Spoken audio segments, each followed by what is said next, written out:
नमस्कार बच्चों, मैं विनोद वत्स गवर्नमेंट मॉडल संस्कृति स्कूल बास की तरफ से आप सभी का साइंस की दुनिया में हार्दिक अभिनंदन करता हूं, स्वागत करता हूं। हम कर रहे हैं बेटा 10वीं क्लास का पहला चैप्टर रासायनिक अभिक्रियाएं एवं समीकरण, और ये है हमारी वीडियो नंबर 5। इसके अंदर हम करेंगे बेटा एनसीईआरटी बुक के जो एक्सरसाइज है उसके अभ्यास के प्रश्न उत्तर। पिछली वीडियो में हम 6 क्वेश्चन कर चुके हैं। आज शुरू करते हैं क्वेश्चन नंबर 7 से। तो क्वेश्चन नंबर 7 क्या है, स्टेटमेंट पढ़ते हैं। देखिए, ये कहता है कि भाई निम्न अभिक्रियाओं के लिए संतुलित रासायनिक समीकरण लिखिए। तो इसने जो पहला पार्ट दिया है क्वेश्चन नंबर 7 का ए पार्ट, ये कहता है कि calcium hydroxide plus carbon dioxide, calcium hydroxide, ये हमारे पास कैल्शियम हाइड्रोक्साइड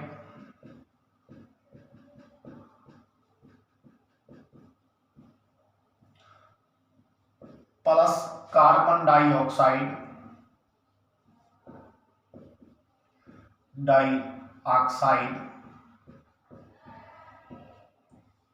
अभिक्रिया करने पर इसने बना दिया बेटा कैल्शियम कार्बोनेट प्लस जल।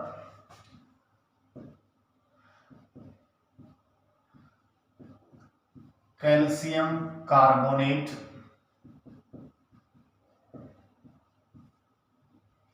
प्लस जल। रासायनिक समीकरण लिखिए और रासायनिक समीकरण भी संतुलित फॉर्म में लिखना है। तो कैल्शियम का चिन्ह होता है बेटा Ca और हाइड्रोक्साइड होता है OH। इसकी वैलेंसी 2 है, इसकी 1 होती है, तो इसलिए CaOH twice. Carbon dioxide, carbon और ऑक्सीजन 2 हैं, तो फार्मूला हो गया इसका CO2। अब कैल्शियम कार्बोनेट, कैल्शियम का चिन्ह क्या बेटा Ca और कार्बोनेट होता है CO3 प्लस H2।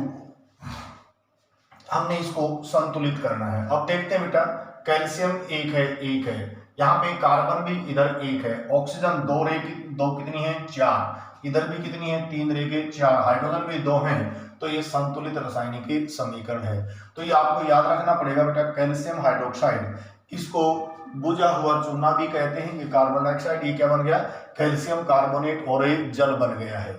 तो बी पार्ट के अंदर हम दूसरा जो इसका दिया हुआ है उदाहरण, वो है जिंक प्लस सिल्वर नाइट्रेट। ये हमारे पास है बेटा zinc plus silver nitrate.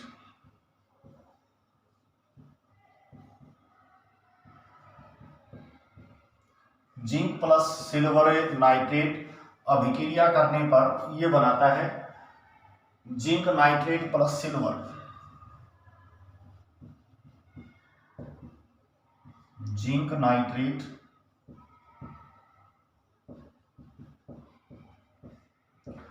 Plus silver. तो जिंक का फार्मूला होता है बेटा, सूत्र है, जिंक का चिन्ह जो है Zn, और सिल्वर, सिल्वर का चिन्ह है Ag, और NO3 को बोलते हैं नाइट्रेट। इसकी भी वैलेंसी 1 होती है, इसकी भी 1 है, तो AgNO3 सूत्र बन गया है। अब जिंक जो है सिल्वर यानी कि चांदी से ज्यादा अभिक्रियाशील धातु है, तो जिंक जो है सिल्वर को घोल के अंदर से क्या कर देगा, विस्थापित करेगा। तो जिंक ने सिल्वर को कहा खो, और ये उठ के चल पड़ा है यहाँ पे, तो ये बन गया जिंक नाइट्रेट ZnNO3। अब जिंक की वैलेंसी 2 होती है बेटा, नाइट्रेट की 1, तो इसलिए यहाँ पे फार्मूला ZnNO3 आएगा, और ये क्या बन गया भाई सिल्वर Ag।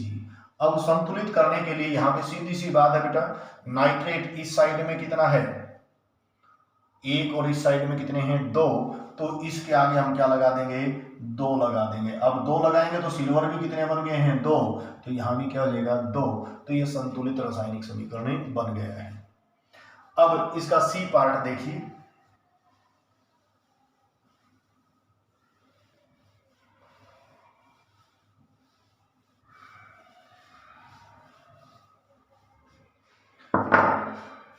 ये कहता है aluminium plus copper chloride. C part में एल्यूमिनियम प्लस कॉपर क्लोराइड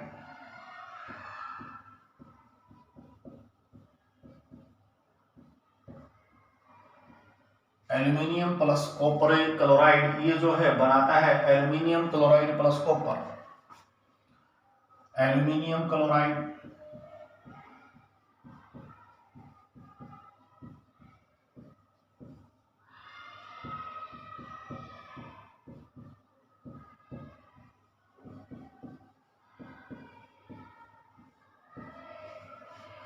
अब एल्यूमिनियम का चिन्ह होता है बेटा Al और कॉपर क्लोराइड ये है CuCl।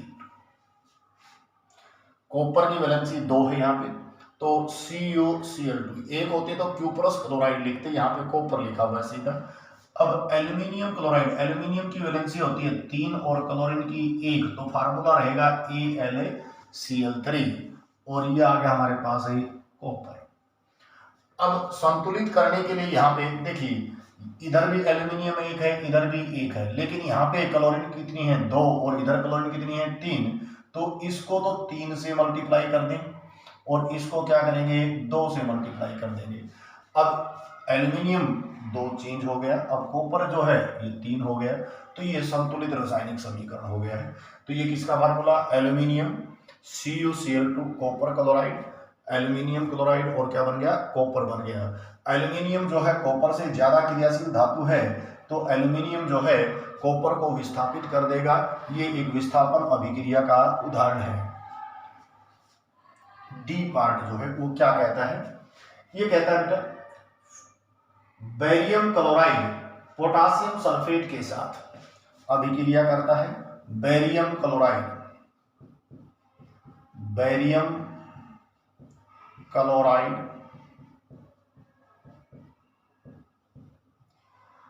Potassium sulphate,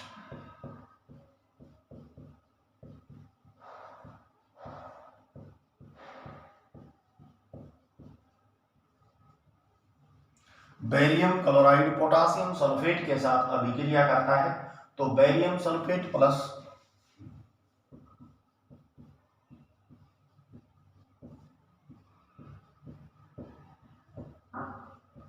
barium sulphate plus जो है इसने बना दिया पोटासियम क्लोराइड।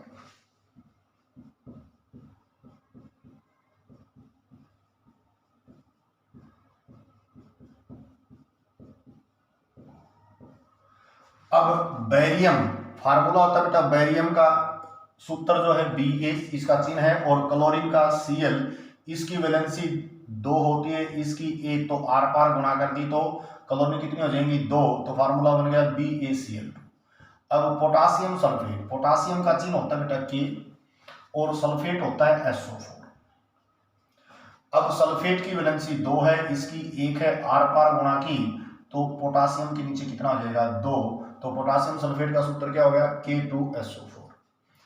अब इसने जो है क्या बना दिया बेरियम सल्फेट, तो ये Ba और सल्फेट का क्या हो गया SO4, इसकी वैलेंसी 2 है, इसकी भी 2 है, तो फार्मूला बन गया BaSO4। पोटासियम क्लोराइड, पोटासियम की वैलेंसी 1 है, क्लोरीन की भी 1 है, तो क्या बन गया KCl। अब इसको हमने क्या करना है बैलेंस्ड करना है। अब इधर क्लोरीन कितनी है बेटा 2 है और इधर कितना है 1, तो इसको हम 2 कर देंगे, पोटासियम भी 2 है, सल्फेट भी 2 है, बराबर बराबर हो गया है। तो ये हो गया barium chloride plus potassium sulphate, क्या बना दिया barium sulphate plus potassium chloride, इस प्रकार से। क्लियर होगी बात। तो अब करते हैं क्वेश्चन नंबर 8, क्या कहता है ये,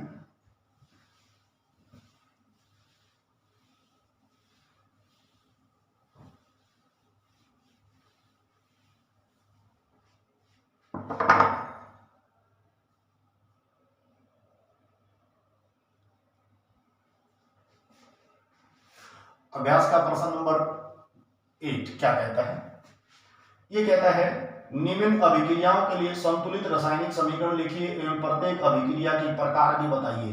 संतुलित समीकरण लिखना है और ये बताना है कि वो विस्थापन है, द्वितीय विस्थापन है, संयोजन है, वियोजन है या रिडॉक्स रिएक्शन है, किस प्रकार की अभिक्रिया है। तो ए पार्ट जो है ये कहता है कि potassium bromide potassium bromide, potassium bromide अभिक्रिया करता है बेरियम आयोडाइड। ये आ गया हमारे पास बेरियम आयोडाइड।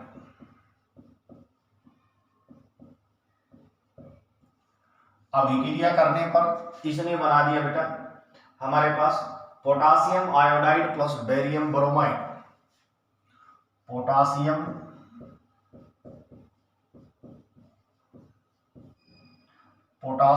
आयोडाइड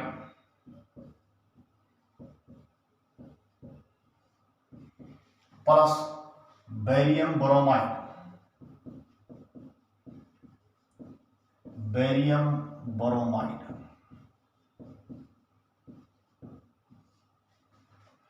अब ये कहता है पोटासियम ब्रोमाइड, पोटासियम का चिन्ह होता है बेटा के और ब्रोमीन का होता है Br, तो वैलेंसी होगी KBr।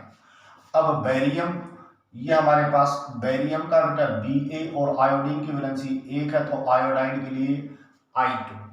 फिर इसने बना दिया पोटासियम आयोडाइड Ki और ये बन गया Br2 ब्रोमीन। अब पहले संतुलित करना है, संतुलित करने के लिए बेटा देखिए इधर पोटासियम 1 है, इधर भी 1 है, ब्रोमीन इधर 1 है, इधर कितनी है 2, तो इसको 2 लगा दीजिए। अब यहाँ पे 2 लगाएंगे तो पोटासियम भी 2 हो जाएंगे, तो इसमें भी 2 हो गए। यहाँ पे 2 लगाने से आयोडीन भी बराबर हो गई है, तो ये बैलेंस्ड केमिकल इक्वेशन हो गई है। ये potassium bromide, barium iodide, potassium iodide plus barium bromide. यहाँ पे बेटा जो है पोटासियम ब्रोमीन की जगह आ गया, बेरियम की जगह आ गया, और बेरियम जो है पोटासियम यानी कि आयनों के बीच क्या है, आदान प्रदान हो रहा है, एक्सचेंज हो रहा है, तो इसलिए ये किसका उदाहरण है, द्वितीय विस्थापन।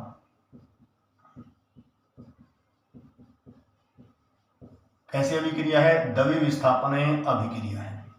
क्लियर होगी बात। अब जो है इसका बी पार्ट देखिए क्या कहता है ये कि भाई जिंक कार्बोनेट, ये हमारे पास है बेटा जिंक कार्बोनेट,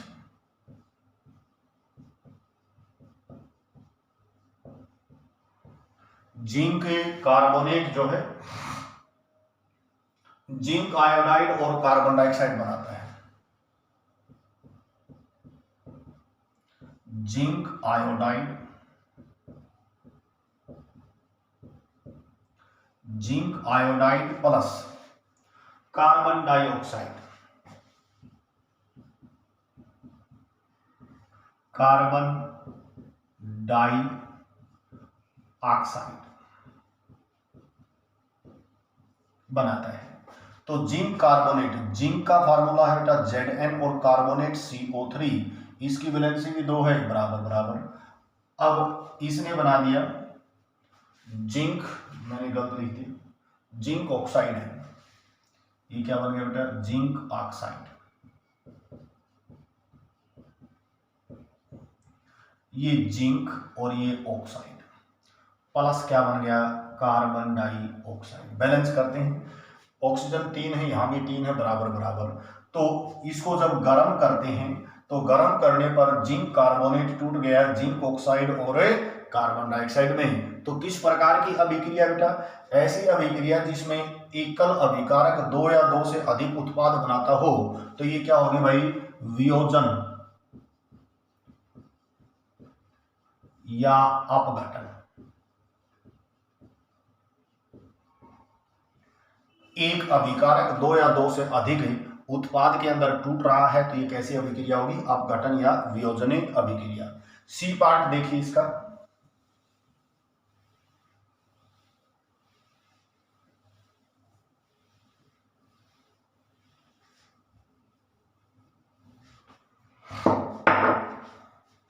ये कहता है hydrogen plus chlorine, hydrogen chloride.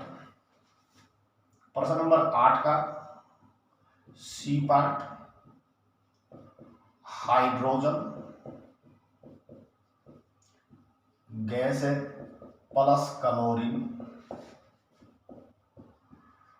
ये भी गैस है, hydrogen chloride, hydrogen chloride.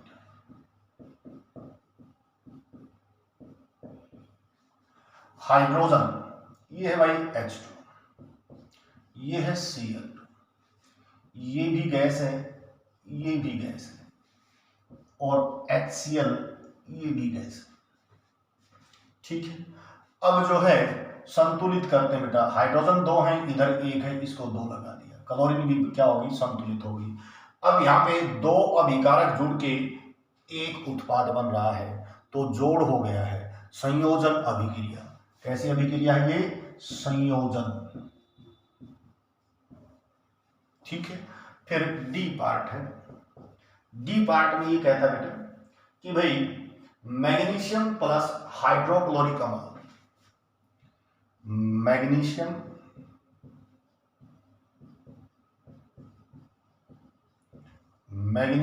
Plus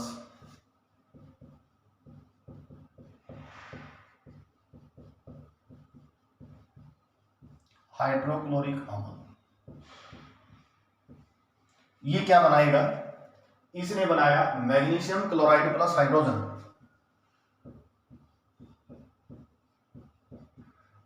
magnesium chloride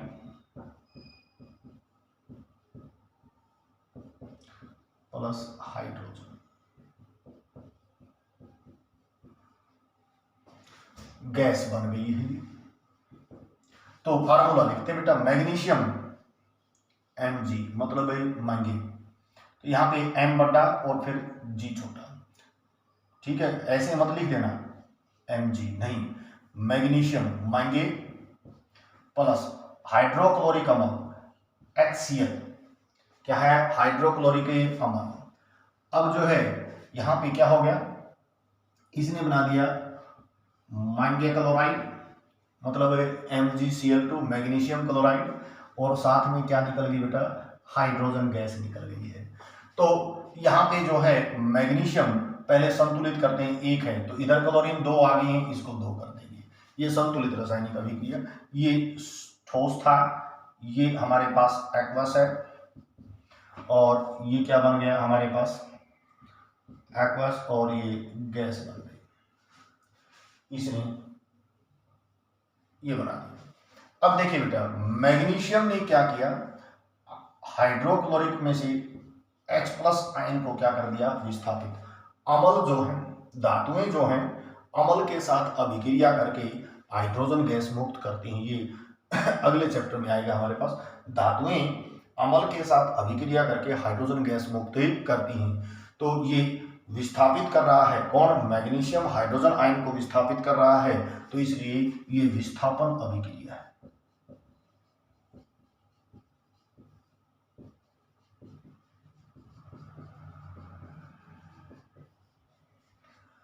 तो ये था बेटा प्रश्न नंबर 8। ये बहुत ही इंपॉर्टेंट है, पेपर में पक्का मिलेगा। ये 4 में से आपको 2 भी मिल सकते हैं, 1 भी मिल सकती हैं, तो ये आपको नंबर जरूर देगा। इस चैप्टर का सबसे इंपॉर्टेंट क्वेश्चन ये है। यहाँ पे आपको अभिक्रिया भी संतुलित करनी है, फिर अभिक्रिया का नाम भी बताना है, किस प्रकार की वो अभिक्रिया है, तो बहुत, इसलिए बहुत ज़्यादा इंपॉर्टेंट है। तो बार बार प्रैक्टिस कीजिएगा, याद हो जाएगा। अब हम करते हैं प्रश्न नंबर 9।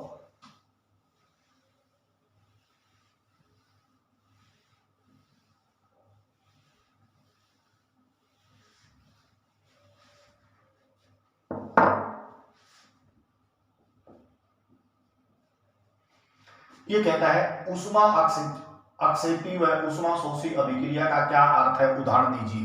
तो ऊष्मा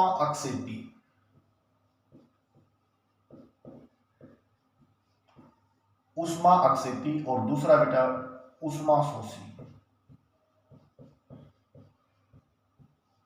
नाम में ही परिभाषा है।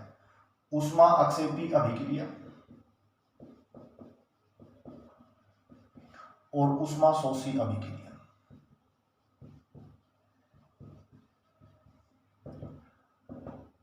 ऊष्मा गर्मी, अक्षेप बाहर निकलना, ऐसी अभिक्रियाएं जिसके अंदर ऊष्मा बाहर निकलती हो, इन अभिक्रियाओं में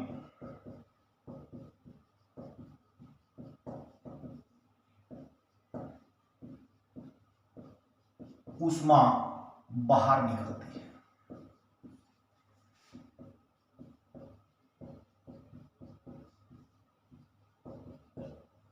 जैसे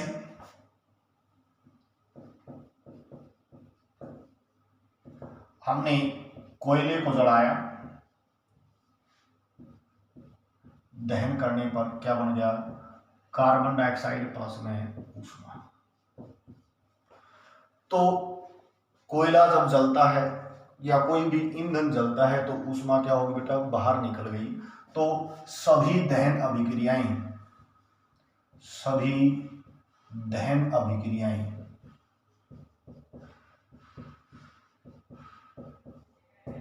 ऊष्मा अक्षेपी होती है।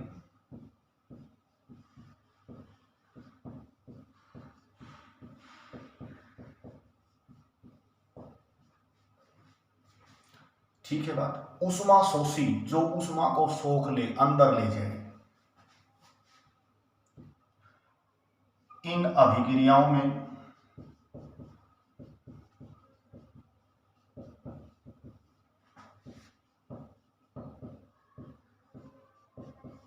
ऊष्मा अवशोषित होती है।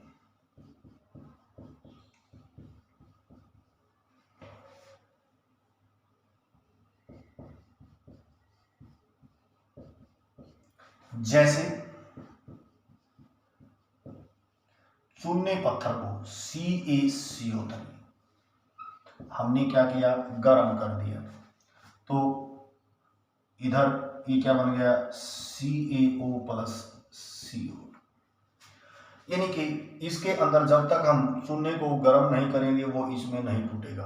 तो जितनी भी हमारी वियोजन अभिक्रियाएं होती हैं वो लगभग सभी की सभी क्या होती हैं, ऊष्मा शोषी अभिक्रियाएं होती हैं। दूसरा उदाहरण अभी हमने किया था, ये जिंक कार्बोनेट था, इसको क्या इधर क्या लिख दिया हमने, ऊष्मा दे दी, और क्या बन गया, zinc oxide plus carbon dioxide. ऊष्मा अक्षेपी में तो उत्पाद की तरफ ऊष्मा लिखेंगे और इसमें अभिकारक की तरफ क्या लिखेंगे, ऊष्मा लिखेंगे। क्लियर होगी बात। जिसमें ऊष्मा बाहर निकलती हो वो क्या हो जाएगी हमारे पास, ऊष्मा अक्षेपी, और जिसमें ऊष्मा अवशोषित हो जाती हो, सोख ली जाती है, उसको क्या बोलेंगे, ऊष्मा शोषी। तो जितनी भी वियोजन अभिक्रियाएं होती हैं, आमतौर पर सभी वियोजन अभिक्रियाएं क्या होती हैं, ऊष्मा शोषी होती है। क्लियर होगी बात। अब जो है प्रश्न नंबर 10 ये कहता है, प्रश्न नंबर 10 कई बार 2 नंबर में आया हुआ प्रश्न है। ये कहता है कि भाई जो श्वसन है वो एक ऊष्मा अक्षेपी अभिक्रिया है, समझाइए। प्रश्न नंबर 10 ये कहता है श्वसन को ऊष्मा अक्षेपी अभिक्रिया क्यों कहते हैं, वर्णन कीजिए। जब हम सांस लेते हैं बेटा, तो सांस लेते हैं तो ऑक्सीजन जो है अंदर चली जाती है, अंदर जाती है तो अंदर जो है कोशिका के अंदर जो भोजन होता है वो अपघटित होता है। यानी कि जो हमने भोजन खाया उसमें ग्लूकोज होती है, और ग्लूकोज जब छोटे अणुओं में टूटती है तो ऊष्मा बाहर निकलती है। इसलिए श्वसन क्या है, एक ऊष्मा अक्षेपी अभिक्रिया है। इसका आंसर लिख देता हूं, श्वसन ऊष्मा अक्षेपी अभिक्रिया है, क्योंकि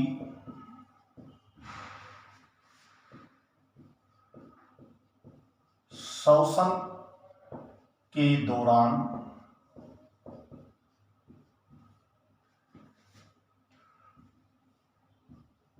ग्लूकोज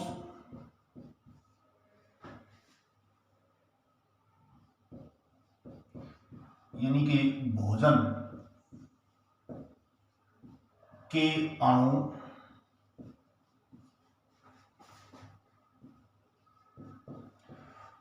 छोटे छोटे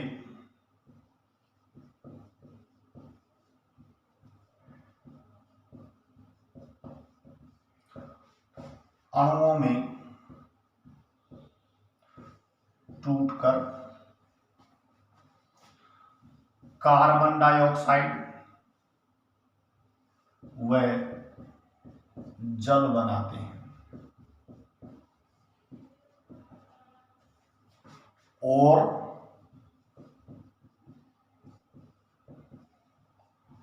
बहुत अधिक मात्रा में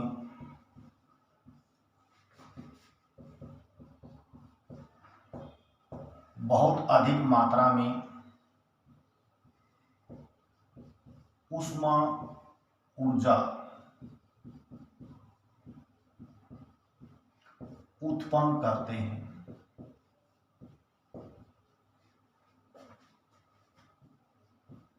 यह ऊर्जा ऊष्मा ऊर्जा एटीपी में संचयित होती है।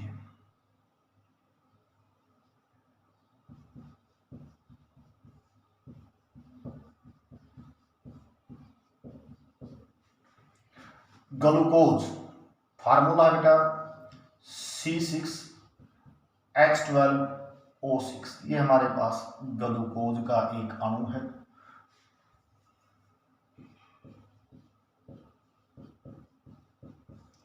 ये वायु के साथ यानी कि ऑक्सीजन श्वसन के दौरान जो ऑक्सीजन ली, इसने बना दिया 6CO2 6H2O plus 2890 kilo joule ऊष्मा जो है बाहर निकल रही।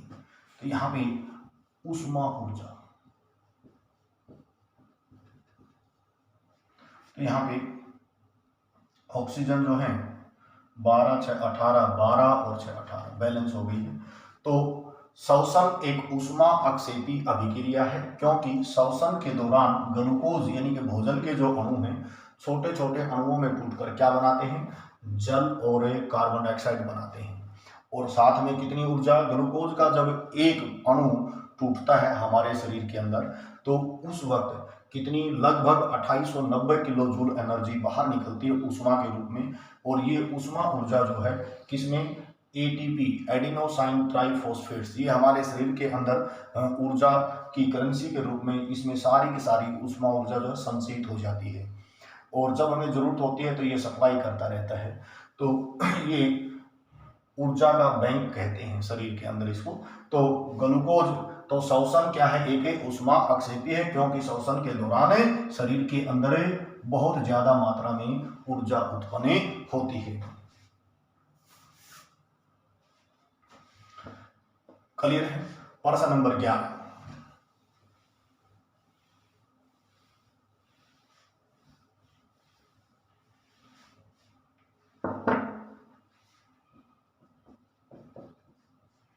क्या कहता है बेटा, वियोजन अभिक्रिया को संयोजन अभिक्रिया के विपरीत क्यों कहा जाता है, इनके समीकरण लिखिए। तो वियोजन, जैसे हमने कहा बेटा जिंक कैल्शियम कार्बोनेट, ये गर्म करने पर यानी कि तापन किस में टूट गया, CaO प्लस CO। तो यहाँ पे चूना पत्थर जो है कैल्शियम ऑक्साइड और कार्बन डाइऑक्साइड यानी कि वियोजन, एक अभिकारक 2 या 2 से अधिक उत्पाद में बदल गया, तो ये कैसी अभिक्रिया होगी भाई, वियोजन। अब इसका उल्टा लिख दें, CaO प्लस CO2 और क्या बना दिया, CaCO3, 2 अभिकारक मिलके एक उत्पाद बना रहे हैं, तो क्या हो गया, संयोजन।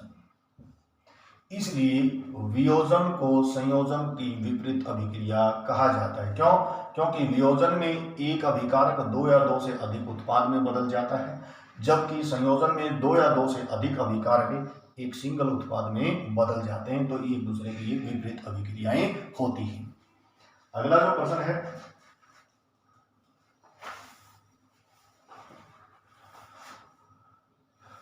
उन वियोजन अभिक्रियाओं का एक एक उदाहरण लिखिए जिसमें ऊष्मा, प्रकाश और जो है विद्युत, ऊष्मा, प्रकाश और विद्युत के द्वारा वियोजन हो रहा हो। तो वो अभिक्रिया लिखनी हमने।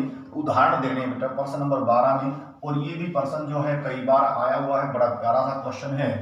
तो प्रश्न नंबर 12 क्या कहता है,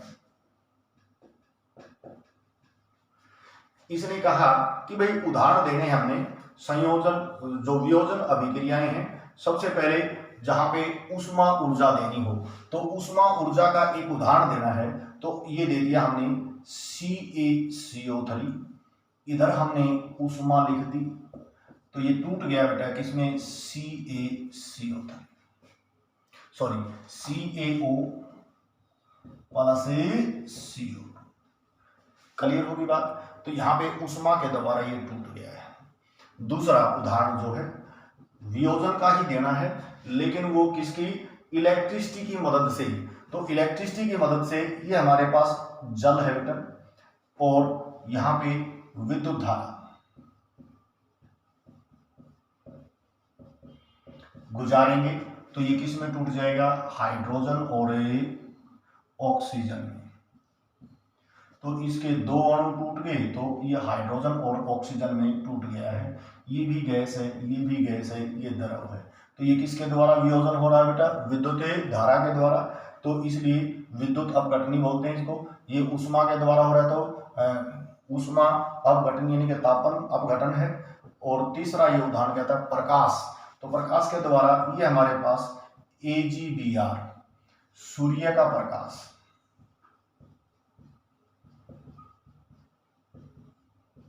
और ये टूट गया सिल्वर और ब्रोमीन में। तो बैलेंस करेंगे तो इस प्रकार से ये किसका हो गया, प्रकाशीय अपघटनी। उष्मा ने अपघटन किया तो उष्मीय अपघटन, विद्युत धारा ने अपघटन किया तो विद्युतीय अपघटन, और सूर्य के प्रकाश ने कर दिया तो प्रकाशीय अपघटन। इस प्रकार से ये एक एक उदाहरण आपसे पूछा जा सकता है। ठीक है, अगला जो प्रश्न है वो कहता है कि भाई विस्थापन एवं द्रव्य विस्थापन अभिक्रियाओं में क्या अंतर है, इन अभिक्रियाओं के लिए समीकरण लिखें। तो विस्थापन और द्रव्य विस्थापन हम पहले भी कर चुके हैं। प्रश्न नंबर 13 एक बार फिर रिपीट कर देते हैं। विस्थापन और द्रव्य विस्थापन। विस्थापन अभिक्रियाएं वे अभिक्रियाएं जिसमें अधिक क्रियाशील धातु का परमाणु घोल के अंदर से कम क्रियाशील धातु के परमाणु को क्या कर देता है, विस्थापित कर देता है। जैसे हमने कॉपर सल्फेट के घोल के अंदर लोहे की कील डाल दी, तो आयरन ने इसको क्या कर दिया, जिंक आयरन सल्फेट बन गया, और हमारे पास क्या हो गया, कॉपर। ये इसका रंग नीला था और ये क्या हो गया, भूरे रंग में बदल गया है। तो लोहे ने क्या कर दिया, कॉपर को क्या कर दिया, विस्थापित कर दिया। तो ये किसका एग्जाम्पल है, विस्थापन। क्लियर होगी बात। द्रव्य विस्थापन जहां पे ऐसी अभिक्रियाएं जिसमें आयनों के बीच आदान प्रदान होता हो, घोल के अंदर आयनों के बीच क्या होता हो, आदान प्रदान होता हो। जैसे हमने सोडियम सल्फेट और बेरियम क्लोराइड, सोडियम सल्फेट और बेरियम क्लोराइड, तो सोडियम की जगह बेरियम और बेरियम की जगह सोडियम आ जाएगा। तो इसने क्या बना दिया, barium sulphate plus sodium chloride NaCl। तो यहाँ पे ये दो हो जाएंगे और इस प्रकार से ये संतुलित हो जाएगा। तो ये ठोस बनेगा, ये एक्वस बनेगा, ये भी एक्वस है और ये भी क्या है, ये अवक्षेपण अभिक्रिया भी है। यहाँ पे आयनों का क्या हो गया बेटा, आदान प्रदान हो गया। सोडियम की जगह बेरियम आ गया, बेरियम की जगह सोडियम चला गया। तो वे अभिक्रियाएं जिसके अंदर आयनों के बीच आदान प्रदान होता है, तो उनको क्या बोलते हैं बेटा, द्रव्य विस्थापन अभिक्रिया का ये एग्जाम्पल है।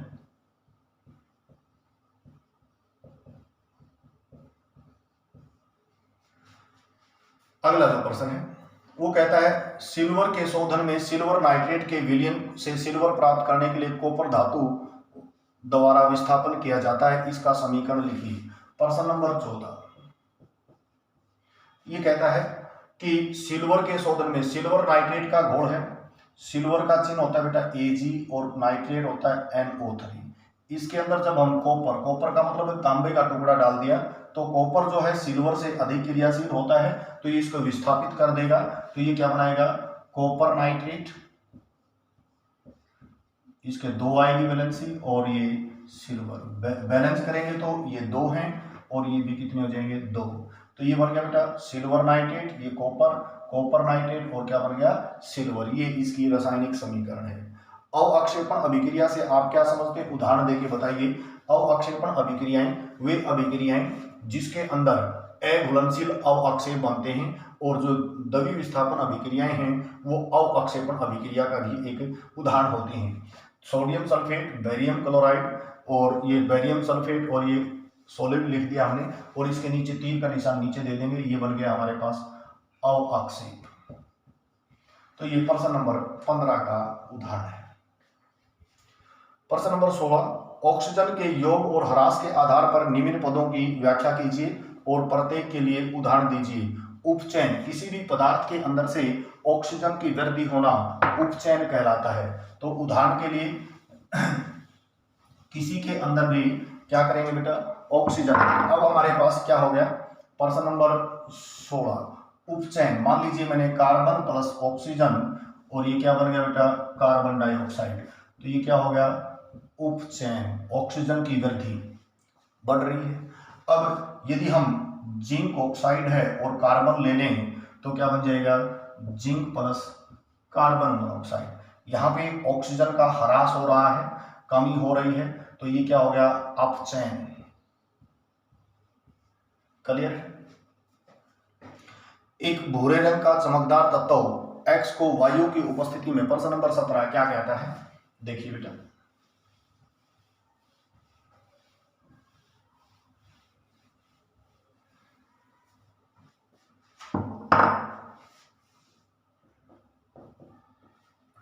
एक भूरे रंग का तत्व है एक्स, तो ये कोई भूरे रंग का तत्व है एक्स।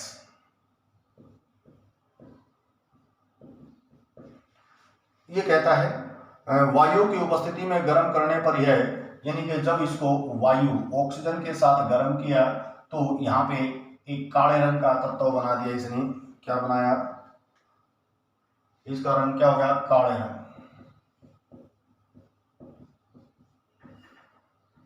यौगिक बन गया। तत्व एक्स एवं उसके काले रंग के यौगिक का नाम बताइए। तो भूरे रंग का तत्व यहाँ पे जो है बेटा कॉपर होता है, और वो ऑक्सीजन के साथ अभिक्रिया करता है गर्म करने पर, तो ये क्या बनाएगा कॉपर ऑक्साइड बनाता है जो काले रंग का होता है। तत्व एक्स का नाम क्या है कॉपर, क्या है कॉपर। तो कॉपर बन गया ये हमारे पास, ये इसका उदाहरण हो गया, और ये क्या आ गया कॉपर ऑक्साइड।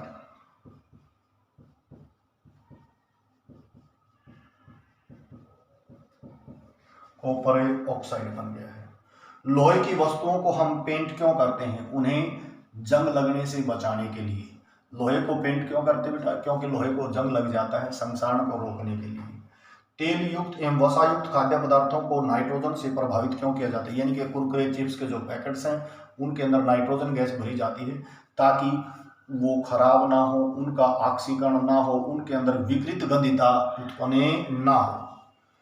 ठीक है। और प्रश्न नंबर 20 है निम्न पदों का वर्णन कीजिए और प्रत्येक का एक एक उदाहरण दीजिए। संक्षारण, धातुओं का वायु के दुष्प्रभाव की वजह से, वातावरण के दुष्प्रभाव की वजह से धीरे धीरे नष्ट होना क्या कहलाता है संक्षारण। लोहे के केस में इसे जंग लगना कहते हैं। तो लोहे का जंग लगना, या जैसे चांदी जो है वायु के साथ अभिक्रिया करने पर काले रंग का पड़ जाना, कॉपर का जो है वायु में गर्म करते हैं तो वो हरे रंग की परत हो जाती है, संक्षारण के उदाहरण होते हैं। विकृत गंधिता, वसा एवं तेल युक्त पदार्थों का वायु के साथ अभिक्रिया करके उनमें उनके टेस्ट में और उनके गंध के अंदर परिवर्तन हो जाना विकृत गंधिता कहलाता है। विकृत गंधिता जो है को रोकने के लिए जो खाद्य पदार्थ होते हैं उनके अंदर प्रति ऑक्सीकारक मिलाए जाते हैं, जैसे सोडियम बेंजोएट वगैरह होता है, या फिर उनके पैकेट्स को नाइट्रोजन गैस भरी जाती है। तो ये था बेटा हमारे पास चैप्टर नंबर 1 रासायनिक समीकरण एवं अभिक्रियाएं। ये बहुत ही आसान सा चैप्टर है। मैंने इसकी 5 वीडियो बनाई है बेटा, वीडियो को ध्यान से सुनिएगा और अपने नोट्स बनाने की कोशिश कीजिएगा। यदि किसी भी प्रकार की कोई दिक्कत रहती है तो ये मेरा नंबर है 9813547787। तो इसके ऊपर फ़ोन करके अपनी प्रॉब्लम को सॉल्व कर लीजिए। ये जो वीडियो है बेटा आपको benzene chemistry by Vinod Vats YouTube channel पे मिलेगी। चैनल को लाइक कीजिए, सब्सक्राइब कीजिए, ताकि और जो आने वाले वीडियो हैं उसका नोटिफिकेशन आपके पास पहुंचता रहे। घर पे रहिए बेटा, सुरक्षित रहिए और पढ़ते रहिए। कोई भी दिक्कत है तो फ़ोन करते रहिए। आज के लिए इतना ही। Thank you.